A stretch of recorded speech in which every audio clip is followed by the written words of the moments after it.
Merci pour vos commentaires sur YouTube. J'adore en fait les formats longs vu que je peux expandre mes pensées. C'est beaucoup plus facile en fait de développer sur les sujets que les formats courts où en une minute je suis censée vous faire un résumé de toute une vie de recherche. Et un des trucs qui ressort souvent, c'est que mes vidéos font écho à un moment de changement. Et pourquoi ça te fait écho? C'est simplement que le changement est inévitable dans la nature humaine.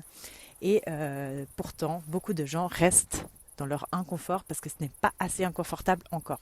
Donc en gros, ça pique pas assez pour sortir. Et parce que l'humain, en fait, il va chercher à ne pas changer. En fait, son cerveau n'est pas fait pour le changement. C'est des peurs ancrées qui sont pas là en fait pour te faire une vie épanouie. Ton cerveau, il est juste là pour te faire survivre et tout ce qui est inconfortable, il va pas aimer. Et c'est pour ça qu'en fait des gens ils restent dans des couples que c'est pas fou.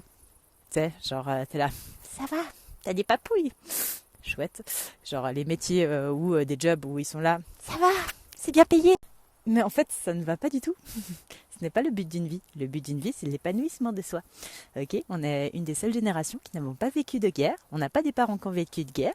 Et du coup, ben, en fait, on est vraiment une génération de faibles. Ouais, c'est ce que je le mentionne. Dans le sens qu'en fait, on ne voit pas la chance qu'on a. T'es suisse, mais t'es la personne la plus chanceuse du monde. Sauf que tu as tellement de chance que tu ne le vois pas. Et tu vas baser ta vie sur des choses qui n'ont pas de valeur.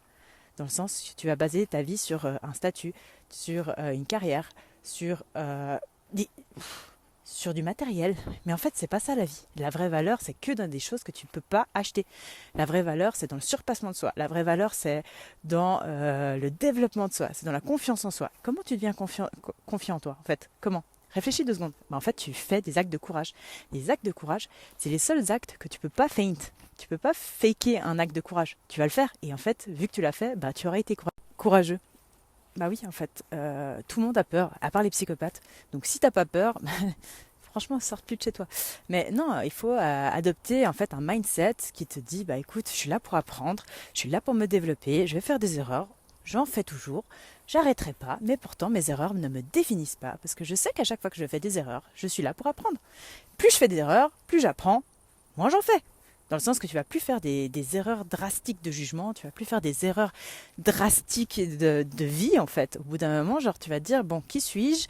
Quoi je sers sur cette terre? Et puis c'est pas que nous hein, sur cette terre, dans le sens que tu viens sur terre, c'est pas juste pour faire métro boulot dodo et ton petit confort. Je pense que tu as des dons et des talents que tu dois donner au monde. Et ça, en fait, tant que t'as pas le courage de le montrer, tu es en train de rater ta vie. Voilà. Tu vas vivre avec des regrets parce qu'au fond de toi, tu sais exactement ce que tu dois faire.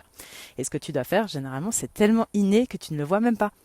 Et c'est pour ça qu'on a des coachs, c'est pour ça qu'on a des mentors.